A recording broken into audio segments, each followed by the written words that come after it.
প্রিয় ভাইয়েরা, আপনার বাড়ির আশেপাশেই কিন্তু রয়েছে পুষ্টি ভাণ্ডারের গাছ। তাই আপনারা ভিডিওটি স্কিপ না করে সম্পূর্ণ ভিডিওটি দেখবেন। এখানে যে গাছটি দেখতে পাচ্ছেন সেটি হচ্ছে একটি সজিনা গাছ। আসলে সজিনা গাছের উপকারিতা আসলে বলে শেষ করা যাবে না। তা আজকে আপনাদেরকে এই সজিনা গাছ নিয়ে এবং সজিনার পাতা খাওয়ার যে কত উপকারিতা সেটি নিয়ে একটু বিশদভাবে আলোচনা করব। তাই সম্পূর্ণ ভিডিওটি দেখবেন এবং ভিডিওটি ভালো লাগলে অবশ্যই শেয়ার করে সবাইকে দেখার সুযোগ সৃষ্টি করে দেবেন। আসসালামু আলাইকুম প্রিয় বন্ধুগণ, আমার ফেসবুকের বন্ধুগণ। আসলে আজকে একটু সজিনা পাতা নিয়ে কথা বলবো এবং সজিনা গাছের গুণাগুণ নিয়ে কথা বলবো। আপনাদের বাড়ির আশপাশেই কিন্তু অনেক সজিনা গাছ রয়েছে।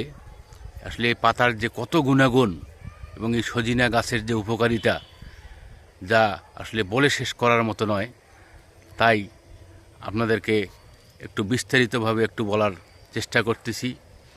এই সজিনা পাতার মধ্যে রয়েছে আপনার বিপুল পরিমাণে খনিজ পদার্থ এবং vitamin, potassium, calcium, magnesium, zinc, vitamin A, vitamin C, protein ও কার্বোহাইড্রেট রয়েছে।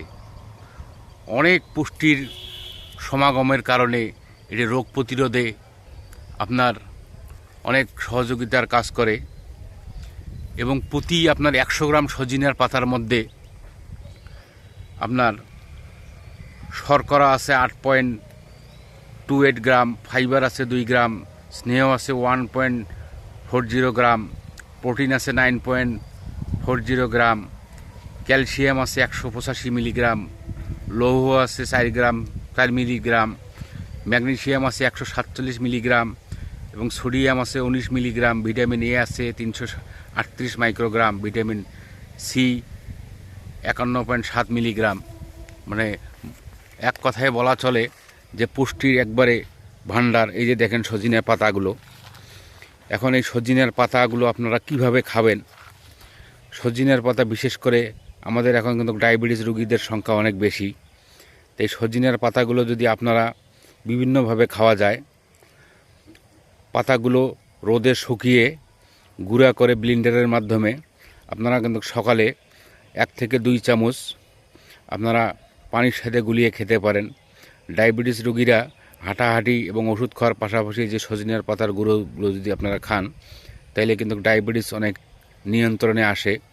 এবং সজিনার পাতার ভর্তাও আপনারা খেতে পারেন। এবং আপনারা এই সজিনার পাতা কিন্তু আপনারা সবজি হিসেবেও কিন্তু খাওয়া যায়। এই সজিনার পাতা, এই সজিনার পাতা হচ্ছে সজিনার পাতা খেলে আপনাদের রোগ প্রতিরোধে অনেক সহায়ক ভূমিকা পালন করে কিন্তু।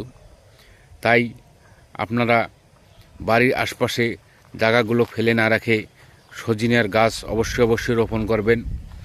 সজিনা দুইভাবে বংশবিস্তার করা যায়।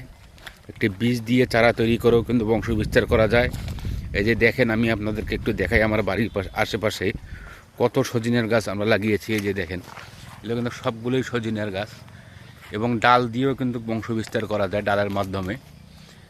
এবং ডাল দিয়ে বংশবিস্তার করাটাই কিন্তু অনেক সহজ। আমাদের 12 মাসি সজিনার জাতও রয়েছে এবং বিভিন্ন জাতের সজিনার কিন্তু গাছ রয়েছে। তাই আপনারা আপনাদের বাড়ির আশপাশে জায়গাগুলো ফেলে না রেখে অবশ্যই সজিনা লাগাবেন। এবং সজিনার উপকারিতা আসলে বলে শেষ করার মতো নয়। এবং এটি রোগ প্রতিরোধে অনেক সহায়তা করে, হরমোনের আপনার ভারসাম্য বজায় রাখতে সাহায্য করে এবং প্রদাহনাশক হিসেবে কাজ করে। শরীরের বিভিন্ন ব্যথা দূর করে এই সজিনার পাতা খেলে।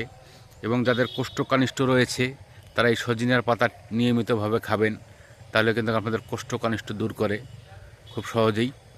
তাই আপনারা আপনাদের আশপাশের এই পতিত জায়গাগুলো ফেলে না রেখে হাতের নাগালেই পাচ্ছেন পুষ্টির সমারোহের গাছ এই সজিনা পাতার গাছ। তাই আপনারা বেশি করে সজিনার গাছ লাগাবেন এবং পাতা খাওয়ার চেষ্টা করবেন। এবং বর্তমানে আমাদের দেশে ডায়াবেটিস রোগীদের সংখ্যা অনেক বেড়ে গেছে। আমি নিজেও একজন ডায়াবেটিসের রোগী। আমি সজিনার পাতা সবজি আমার খুবই পছন্দের এবং সজিনার পাতাগুলো আমি রোদে শুকিয়ে নিয়ে গুঁড়া করে নিয়েছি এবং প্রতিদিন সকালে খালি পেটে 1 থেকে 2 চামচ পানির সাথে মিশিয়ে আমি খাই। তা ডায়াবেটিস অনেক নিয়ন্ত্রণে আসে।